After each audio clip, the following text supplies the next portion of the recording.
Hello everyone, welcome to my YouTube channel. आज के हम इस वीडियो में बात करेंगे ओएस की वैकेंसी जो कि सीजीएल 2025 में रिपोर्ट हुई थी। ठीक है। अब जो ओएस की लगभग हमने देखा था कि सबने ही देखा था कि और यूट्यूब ने वीडियो बनाया था कि 7,000 प्लस वैकेंसी विड्रॉ होगी। सॉरी, विड्रॉ क्या, रिपोर्ट हुई है। बट अब क्या ये वैकेंसी कंटिन्यू है या हमारे अभी ये विड्रॉ हो सकती है, क्या हो सकती है, इसके बारे में मैंने एक चैनल पे बहुत पहले वीडियो बनाया था कि ओएस की वैकेंसी क्या विड्रॉ हो सकती है क्या। आप जाके देखिएगा उसको, वो भी देख सकते हैं और ये वीडियो भी आप एंड तक देखिएगा, आपको काफ़ी इन्फॉर्मेशन मिलेगी। अब इस वीडियो में देखिए क्या है ना, एक्चुअली जो ओएस की वैकेंसी थी ना, आरआर आया था यहाँ पे इनकम टैक्स डिपार्टमेंट में सितंबर सितंबर 24 में आरआर आया है आपके पास।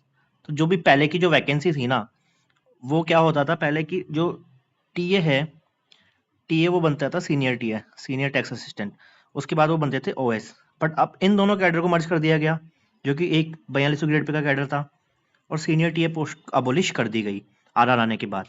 तो अब जो 4200 जीपी की पोस्ट है ना, जो 20/9 को आरआर आया था लगभग सितंबर में 24 में, तब तक की पोस्टें यूनियन ने और अदर सबने डिमांड करा कि वो पोस्ट जो है एक्चुअली प्रमोशन से ही भरी जानी चाहिए, क्योंकि कोई इस डिपार्टमेंट में आया है, मान लीजिए कोई सीजीएल डिपार्टमेंट में आया है और वो किसी ने टीए ज्वाइन करा है, जिसने टीए ज्वाइन करा है, मैंने ऐसे ऐसे लोगों को जानता हूँ जिनकी अंडर 1000 रैंक है, इवन 1000 तो बहुत ज़्यादा है, इनके अंडर 500 रैंक है, उन्होंने टीए ज्वाइन करा है सिर्फ किस लिए कि अपना स्टेट मिल जाए, अपना डिस्ट्रिक्ट मिल जाए।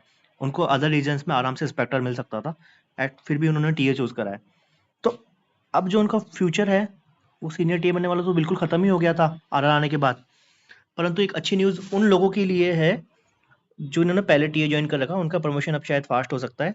और एक बैड न्यूज़ है सीजीएल 2000 अपने पे सीजीएल 2025 स्टूडेंट्स के लिए, क्योंकि अब शायद शायद कि जैसा देखने को मिल रहा है हमें 7,000 वैकेंसी जो ओएस की थी वो विड्रॉ हो सकती है और आपको 7,000 वैकेंसी कम देखने को मिलेगी। आइए हम फर्दर बात करते हैं कि मैं ऐसी बात क्यों कर रहा हूँ। अब मैं आपको फर्दर एक्सप्लेन करता हूँ। देखिए यहाँ पे है ना, दिल्ली से एक लेटर इशू हुआ था कल लगभग 4 तारीख को, और ये काफ़ी ग्रुप में सर्कुलेट हुआ है, मुझे भी किसी ग्रुप से मिला ये, टेलीग्राम पे काफ़ी ग्रुप में सर्कुलेट हुआ है, तो मुझे लगा कि आप लोगों के साथ शेयर करना चाहिए। तो इसके अंदर ये कहना चाह रहे हैं कि है ना, उन्होंने दो कॉन्ट्रैक्ट दिए है कि अफोर्डेबल कंटेंट है, अफोर्डेबल डीओपीटी की ओएम है 10/4/2009, 22/7/2020, which stipulated a vacancy shall be filled in accordance with the recruitment in force of the date of vacancy unless the rules subsequently have been expressly given retrospective effect. Since amendment recruitment rule have normally prospective application, the existing vacancy should be filled as per the recruitment in force. मतलब जो RR recruitment rule जो नए आए उसके पहले की vacancy पुराने recruitment जो ओल्ड रिक्रूटमेंट रूल थे उनके अनुसार भरी जाएगी, और उसके बाद की वैकेंसी जो न्यू रिक्रूटमेंट रूल है उसके अकॉर्डिंग भरी जाएगी। तो इसमें देखिए कहना क्या चाहता है ये मेंशन एक senior T and OS which is similar post. अब ये सीनियर टी खत्म हो चुका है डिपार्टमेंट ऑफ इनकम टैक्स में, and the new recruitment rule 20/9 choice, जैसा मैंने आपको पहले बताया 20/9 चॉइस से न्यू रिक्रूटमेंट रूल आए थे।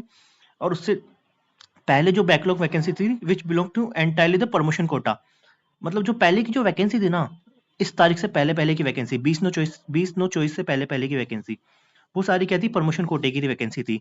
तो आप डायरेक्ट उनको एसएससी में कैसे रिपोर्ट कर सकते हो भाई? आप जो एग्जिस्टिंग एम्प्लॉय है डिपार्टमेंट ने, आप उनका फ्यूचर खत्म करके आप वहां पे रिपोर्ट कर रहे थे।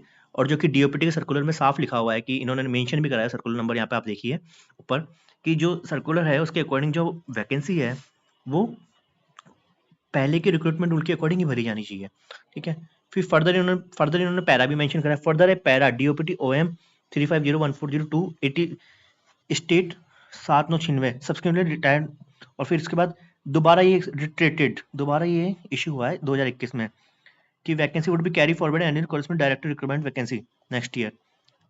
ठीक है, आप ये पढ़ सकते हैं बाद में यहाँ तक का। उसके बाद क्या हुआ था, जब दिल्ली रीजन में वैकेंसी मांगी गई एसएससी से, एसएससी ने वैकेंसी मांगी सब रीजन से, दिल्ली रीजन से, अदर जोन से भी मांगी, इनकम टैक्स डिपार्टमेंट में सब डिपार्टमेंट भेजा।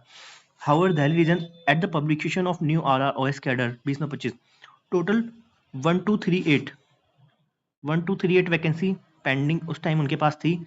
तो जो लगभग 70% उन्होंने निकाला और वो वैकेंसी उन्होंने एसएससी के अंदर रिपोर्ट कर दी, जो लगभग 870 के अराउंड थी या 866 थी जहां तक मेरा आइडिया है। और since the all vacancy mean treated as existing vacancy, परंतु जो 20/9 चॉइस की वैकेंसी है ना भाई, वो तो एग्जिस्टिंग वैकेंसी थी, वो तो पहले से रिजर्व थी। और जो 20/9 चॉइस तक की वैकेंसी है ना, जो 1238 वैकेंसी, वो तो भाई पुराने रूल्स के अकॉर्डिंग बनी जानी चाहिए, इन्होंने कहा है। ठीक है, तो एज पर 30 और उसके बाद जो इसमें जो 30% बचा ना, 870 का जो 30% बचा, लगभग कितना आपका बच गया, 30 यहाँ पे और 300, मतलब 368 लगभग जो बचा, वो आपका प्रमोशन कोटे से भरा जाना चाहिए था, ऐसा ये कहना चाह रहे हैं। परंतु जब इन्होंने डीओपीटी का रिलेवेंट ऑब्जर्व करा और vacancy existing vacancy date of publication में देखा, तो ये ओएस की वैकेंसी जो प्योरली प्रमोशन वैकेंसीज थी and can not be transfer to DP, मतलब डायरेक्ट रिक्रूटमेंट कोटा। अब ये प्रमोशन से ही भरी जानी चाहिए, इनको डायरेक्ट रिक्रूटमेंट से नहीं बनाना जाना चाहिए। इसलिए इन्होंने जो वैकेंसी थी वो एसएससी से विड्रॉ कर ली है। अब फर्दर इन्होंने जो 20/9/24 से लेके 31/12/24 तक जितनी भी वैकेंसी इन्होंने उसके बाद खाली हुई, सीनियर टीए बोल लीजिए या ओएस बोल लीजिए, दोनों एक ही पोस्ट थी, परंतु अब ओएस ही रह गया डिपार्टमेंट में। तो जो ये वैकेंसी थी, उसके बाद की जो वैकेंसी का उन्होंने 70% निकाल के 4 वैकेंसी अब रिपोर्ट कर दी है सीजीएल 25 के अंदर। तो आप देख लीजिए, दिल्ली रीजन से जो पहले 867 वैकेंसी रिपोर्ट हो रही थी, अब सिर्फ 4 ही वैकेंसी रह गई है। और यही चीज़ है ना, अब मैं बता रहा हूँ आपको, अदर रीजन भी करने वाले हैं। तो जो भी आपकी जो 7000 वैकेंसी अर्लियर रिपोर्ट हुई थी, 7000 वैकेंसी, वो अब 7000 ना रह के लगभग मेरे हिसाब से वो वैकेंसी आपकी हार्डली 100 to 200 के बीच आ जाएगी। तो guys, prepare accordingly for mains, आपको बहुत ज़्यादा प्रिपेयर करना पड़ेगा, क्योंकि जो एक बहुत बड़ा जंप था ओएस का 4200 ग्रेड पे का, वो एक जंप अब वैकेंसी से निकल चुका है। तो अब आपके पास 4600 ग्रेड पे की मोस्ट ऑफ वैकेंसी के लिए प्रिपेयर करना पड़ेगा। और अपना होम स्टेट चाहते हैं तो 2400 ग्रेड पे के लिए आप जा सकते हैं, परंतु ये आपकी प्रेफरेंस बाद में होनी चाहिए। आपका अभी पूरा ध्यान होना चाहिए मेंस की तैयारी के लिए। तो आप सब लोगों को best of luck for CGL mains. जिनका भी स्कोर इजीली 130 प्लस आ रहा है, 130 प्लस, वो इजीली आराम से तैयारी करें मेंस की, कोई दिक्कत नहीं है। इस बार नॉमिनेशन भी सब कुछ नया हो रहा है, देखते क्या कट ऑफ जाती है क्या नहीं। तो थैंक यू, एक यही इन्फॉर्मेशन थी जो मुझे आपके साथ शेयर करनी थी। Thanks to all.